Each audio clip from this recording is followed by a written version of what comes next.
मैं श्रीमती सुभद्रा यादव, एडी राजकीय कन्या इंटर कॉलेज गोरखपुर।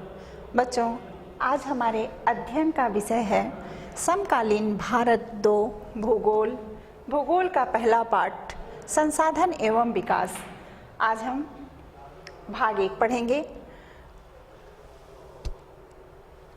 आइए उसके मुख्य बिंदुओं पर विचार करें। मुख्य बिंदु: संसाधन के प्रकार, संसाधनों का विकास, रियो डी जेनेरो पृथ्वी सम्मेलन 1992, संसाधन नियोजन, भू संसाधन, मृदा संसाधन। आज हम संसाधन किसे कहते हैं तथा संसाधन के प्रकार, संसाधनों का विकास, आज इस पे हम लोग अध्ययन करेंगे।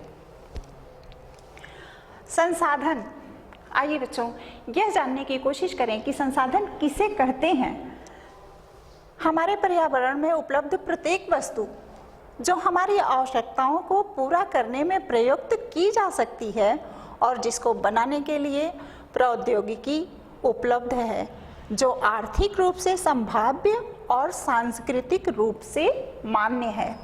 बच्चों, हमारे पर्यावरण में उपलब्ध प्रत्येक वस्तु जो हमारी आवश्यकताओं को पूरा करते हैं उन्हें हम संसाधन कहते हैं। उस संसाधन के लिए हमें प्रौद्योगिकी उपलब्ध हो। प्रौद्योगिकी का मतलब है बच्चों जिसमें तकनीकी ज्ञान और टेक्नोलॉजी हो, जो आर्थिक रूप से संभाव्य। आर्थिक रूप से संभाव्य का मतलब है जो आर्थिक रूप से विकास की गति को तेज करता हो। जैसे बच्चों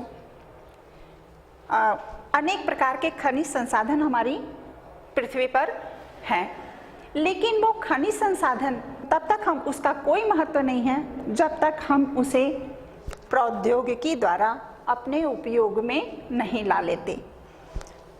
सांस्कृतिक रूप से मान्य है, यानी हमारी संस्कृति उसे मानने के लिए तैयार हो। सांस्कृतिक रूप से मान्य बच्चों, सांस्कृतिक रूप से मान्य का मतलब है कि हमारी संस्कृति उसे मानने के लिए तैयार हो। जैसे बच्चों मान लेते हैं एक तुलसी का पौधा है, तुलसी का पेड़ है, और उस पे यदि हम भोजन बनाते हैं तो ये हमारी संस्कृति के विरुद्ध है। इसी तरह से कुछ पशुओं के मांस हैं जिनका उपयोग करने के लिए हमारी संस्कृति कभी हमें स्वीकृति प्रदान नहीं करती। हमारे पर्यावरण में उपलब्ध वस्तुओं का रूपांतरण प्रक्रिया प्रकृति, प्रौद्योगिकी और संस्थाओं के पारस्परिक क्रियात्मक संबंध में निहित है। मानव प्रौद्योगिकी द्वारा प्रकृति के साथ क्रिया करते हैं और अपने आर्थिक विकास की गति को तेज करने के लिए संस्थाओं का निर्माण करते हैं। हमारे पर्यावरण में उपलब्ध वस्तुओं का रूप बदल करके प्रौद्योगिकी द्वारा आर्थिक विकास की गति को तेज करने के लिए संस्थाओं का निर्माण किया जाता है। इन संसाधनों को अनेक वर्गों में बांटा गया है। आइए देखें कि संसाधनों का वर्गीकरण किस प्रकार किया गया है।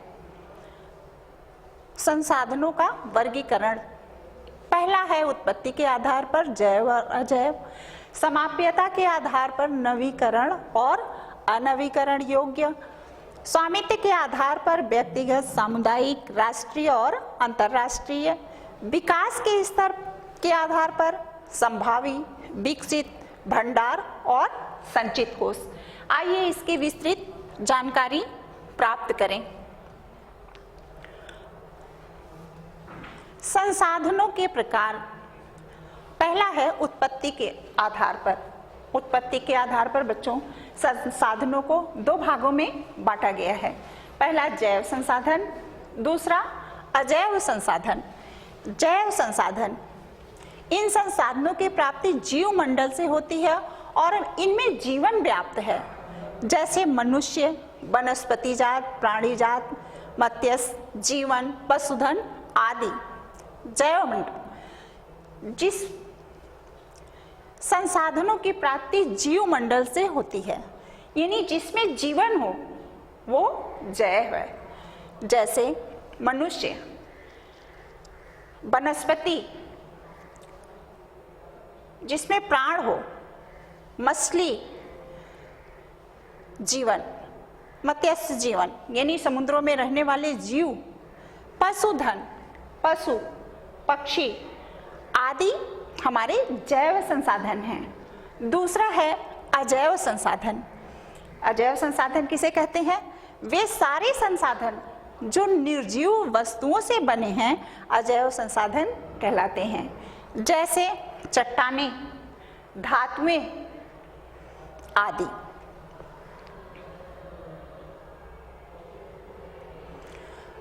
दूसरा है बच्चों समाप्यता के आधार पर।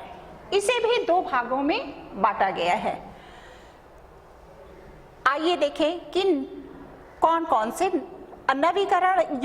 नवीकरण योग्य संसाधन और अनवीकरण योग्य संसाधन। नवीकरण योग्य संसाधन किसे कहते हैं? वे संसाधन जिन्हें भौतिक, रासायनिक या आंतरिक क्रियाओं द्वारा नवीकृत या पुनः उत्पन्न किया जा सकता है, उन्हें नवीकरण योग्य संसाधन या पुनः पूर्ति योग्य संसाधन कहा जाता है। जैसे सौर ऊर्जा, पवन ऊर्जा, जल, वन व वन्य जीवन। बच्चों इससे ये समझ में आ गया होगा कि जिनको पुनः बनाया जा सकता है या पुनः प्रयोग किया जा सकता है उसे नवीकरण योग्य संसाधन कहते हैं। जैसे सौर ऊर्जा, जब तक सूरज है तब तक सौर ऊर्जा प्राप्त होती रहेगी, जब तक वायु है तब तक पवन ऊर्जा प्राप्त होती रहेगी, जब तक समुद्र है तब तक जल प्राप्त होते रहेंगे। वन व वन्य जीवन, बच्चों वनों की अगर कटाई कर दी जाए तो फिर से नया वन उगाया जा सकता है। दूसरा है अनवीकरण योग्य संसाधन। अनवीकरण योग्य संसाधन किसे कहते हैं? इन संसाधनों का विकास एक लंबे भूवैज्ञानिक अंतराल में होता है। खनिज और जीवाश्म ईंधन इस प्रकार के संसाधनों के उदाहरण हैं। इनके बनाने में लाखों वर्ष लग जाते हैं। इनमें कुछ संसाधन जैसे धातुएं पुनः चक्रीय हैं और कुछ संसाधन जैसे जीवाश्म ईंधन अचक्रीय हैं, वह एक बार के प्रयोग के साथ ही खत्म हो जाते हैं। बच्चों खनिज और जीवाश्म ईंधन अनवीकरण योग्य संसाधन हैं। खनिज और ईंधन जैसे बच्चों पेट्रोल है, ये हमारा एक खनिज संसाधन है। कोयला है, खनिज संसाधन है। लौह अयस्क हैं, ये खनिज संसाधन है। इसे एक बार निकाल लेने के बाद कोयला जल करके राख में मिल जाता है। पेट्रोल प्रतिदिन समाप्त होता जा रहा है और लौह अयस्क यानी उसे पुनः निर्मित होने में लाखों वर्ष लग जाते हैं। इस तरह से संसाधन अनवीकरणीय योग्य संसाधन है। इनमें से कुछ संसाधन जैसे धातुएं पुनः चक्रीय हैं। जैसे बच्चों धातु वो खत्म तो हो जाती है लेकिन फिर उन धातुओं को बनाया जा सकता है। और कुछ संसाधन जैसे जीवाश्म ईंधन जैसे लकड़ी यदि जल करके खत्म हो जाए तो वो समाप्त हो जाती है, फिर उन्हें पुनः नवीकरण नहीं किया जा सकता। इसीलिए इसे अनवीकरण योग्य संसाधन कहा जाता है।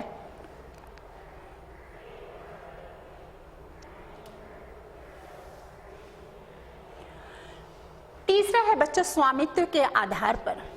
स्वामित्व के आधार पर इन्हें 4 भागों में बांटा गया है। पहला व्यक्तिगत संसाधन, दूसरा सामुदायिक संसाधन, तीसरा राष्ट्रीय संसाधन और चौथा अंतरराष्ट्रीय संसाधन। आइए हम इन दोनों संसाधनों के बारे में पहले जानें। स्वामित्व के आधार पर व्यक्तिगत संसाधन। व्यक्तिगत संसाधन किसे कहते हैं? जो व्यक्ति का अपना हो। देखिए, संसाधन निजी व्यक्तियों के स्वामित्व में भी होते हैं। बहुत से किसानों के पास सरकार द्वारा आवंटित भूमि होती है, जिसके बदले में वे सरकार को लगान चुकाते हैं। गांव में बहुत से लोग भूमि के स्वामी भी होते हैं और बहुत से लोग भूमिहीन होते हैं। शहरों में लोग भूखंड, घरों व अन्य जायदाद के मालिक होते हैं। बाग, चारागाह, तालाब और कुएं का जल ये किसी एक व्यक्ति का होता है जो उसका मालिक होता है। यानी जिनके पास उनकी खुद की अपनी संपत्ति होती है, उसे स्वामित्व के आधार पर उसे व्यक्तिगत संसाधन कहा जाता है। बहुत से किसानों के पास सरकार द्वारा आवंटित भूमि होती है।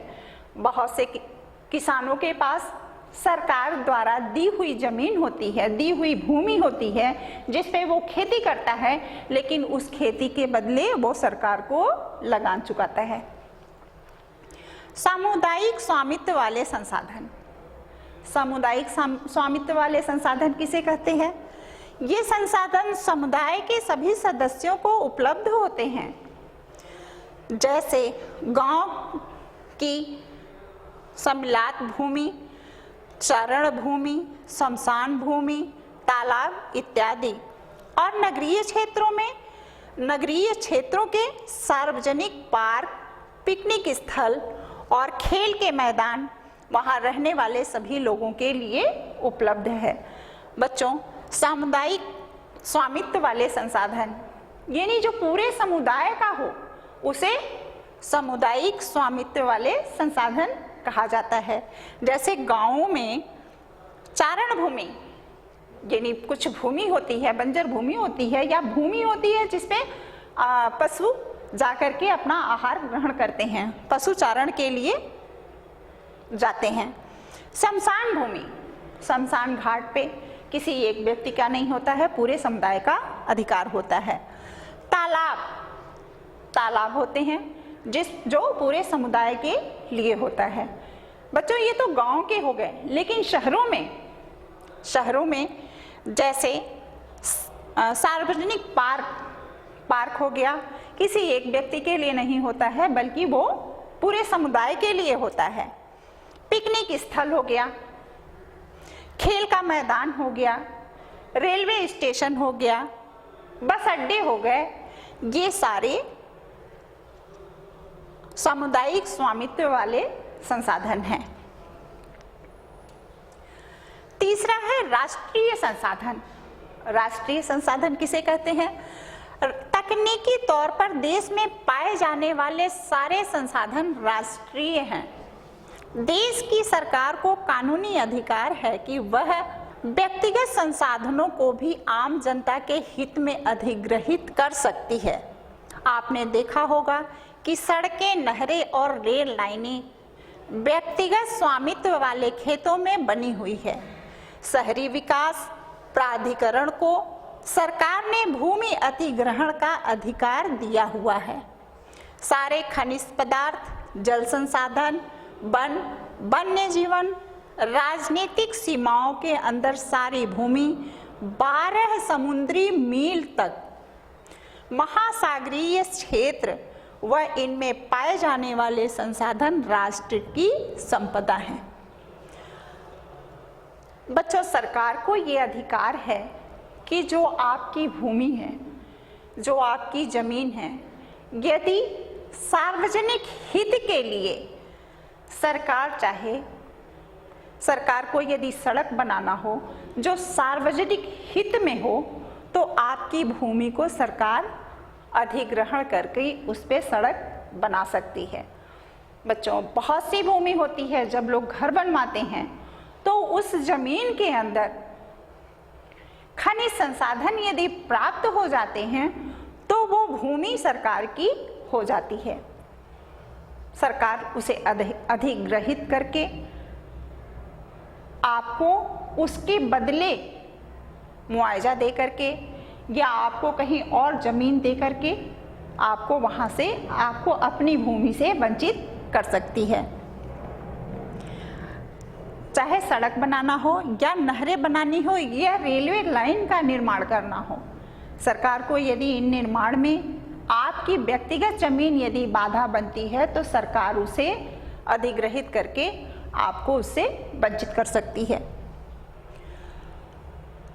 सारे खनिज पदार्थ जैसे जल संसाधन, वन, वन्य जीवन, राजनीतिक सीमाओं की सारी भूमि 12 समुद्री मील तक, महासागरीय क्षेत्र 12 समुद्री मील तक महासागरीय क्षेत्र राष्ट्रीय संसाधन कहे जाते हैं।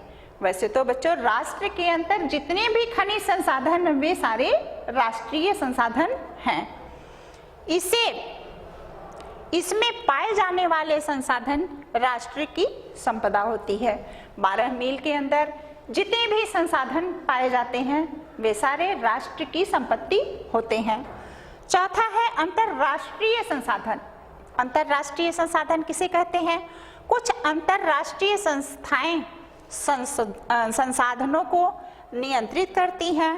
तट रेखा से 200 समुद्री मील की दूरी अपवर्जन आर्थिक क्षेत्र से परे खुले महासागरीय संसाधन पर किसी देश का अधिकार नहीं है। इन संसाधनों को राष्ट्रीय संस्थाओं की सहमति के बिना उपयोग नहीं किया जा सकता है। बच्चों 200 मील समुद्री मील की दूरी से परे जितने भी संसाधन प्राप्त होते हैं वे अंतरराष्ट्रीय संसाधन हैं, लेकिन प्राप्त करने वाला देश किसी एक देश की संपत्ति न होकर के वो पूरे राष्ट्र की संपत्ति हो जाती है और उसे उपयोग करने के लिए राष्ट्रीय संस्थाओं की सहमति प्राप्त करना पड़ता है।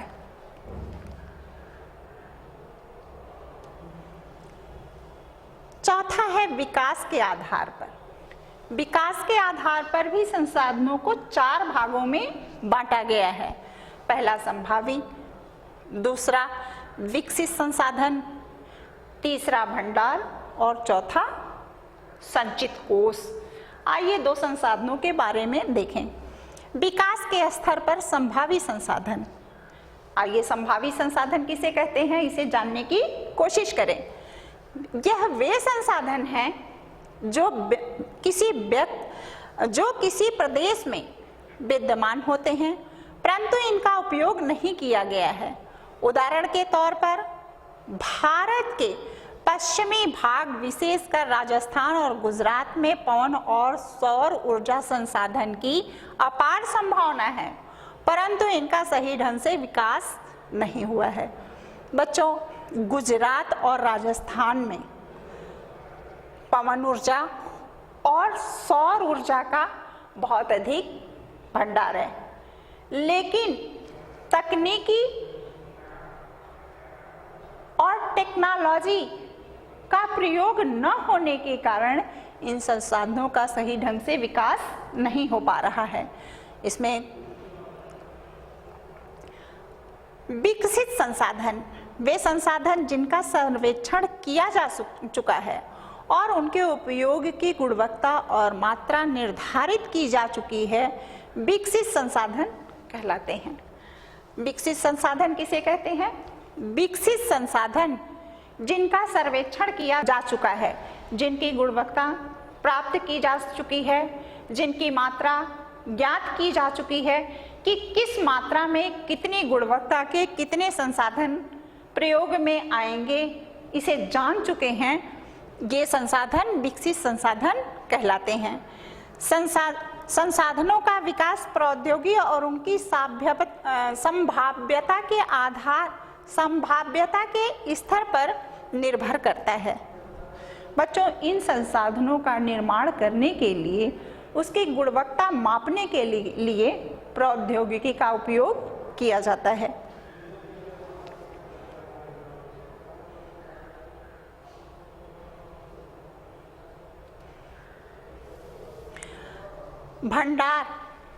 भंडार किसे कहते हैं आइए जानें।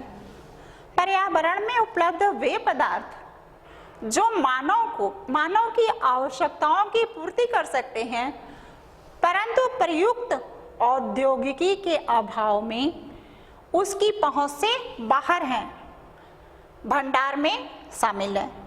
उदाहरण क्या है बच्चों? उदाहरण देखिए, जैसे जल दो गैसों हाइड्रोजन और ऑक्सीजन का यौगिक है।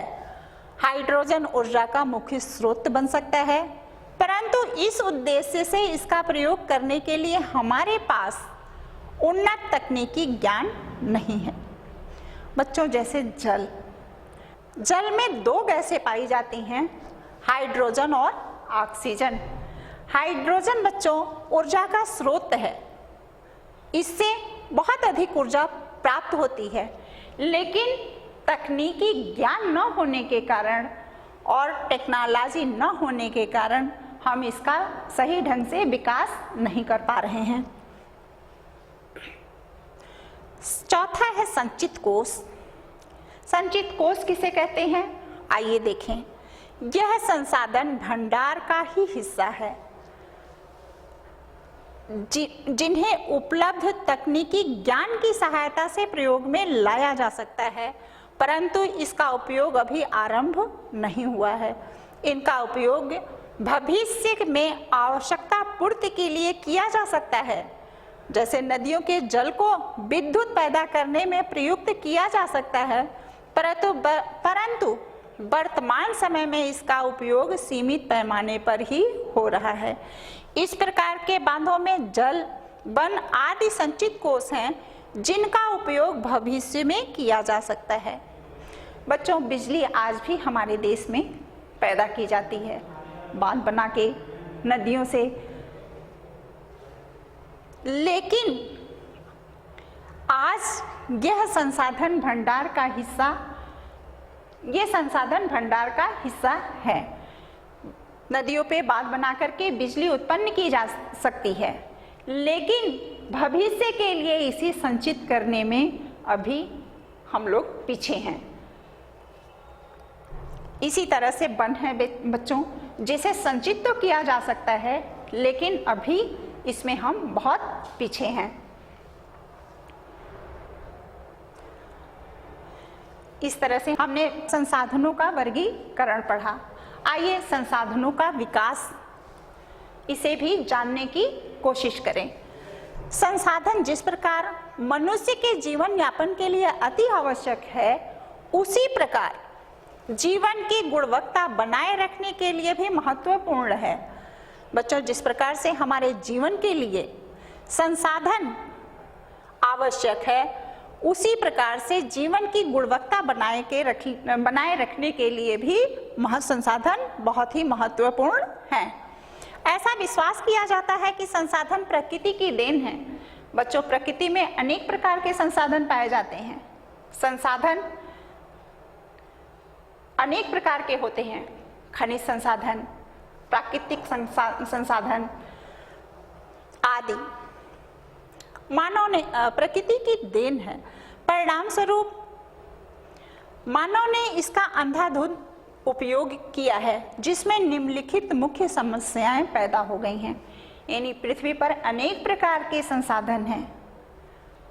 भारत में संसाधनों का भंडार है, लेकिन यहाँ के मनुष्यों ने उसे अंधाधुंध प्रयोग करके उसका ह्रास किया है।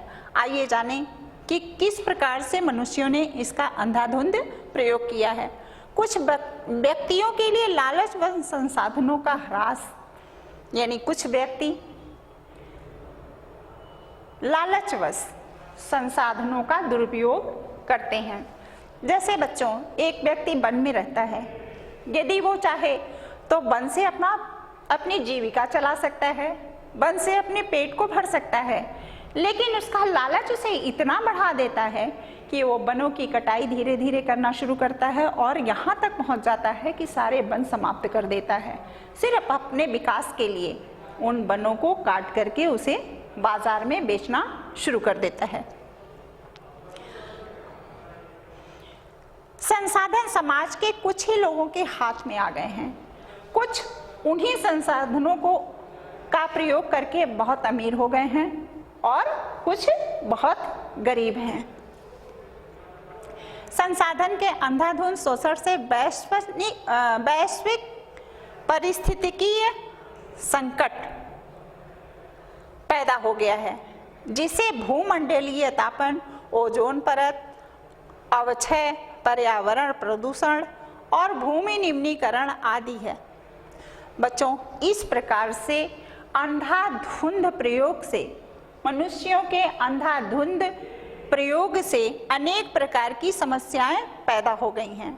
जैसे भूमंडलीय तापन, यानी पृथ्वी का तापमान बहुत ही अधिक बढ़ गया है, ओजोन परत में छेद हो गई है, पर्यावरण प्रदूषण अत्यधिक फैल गया है और भूमि का निम्नीकरण हो गया है।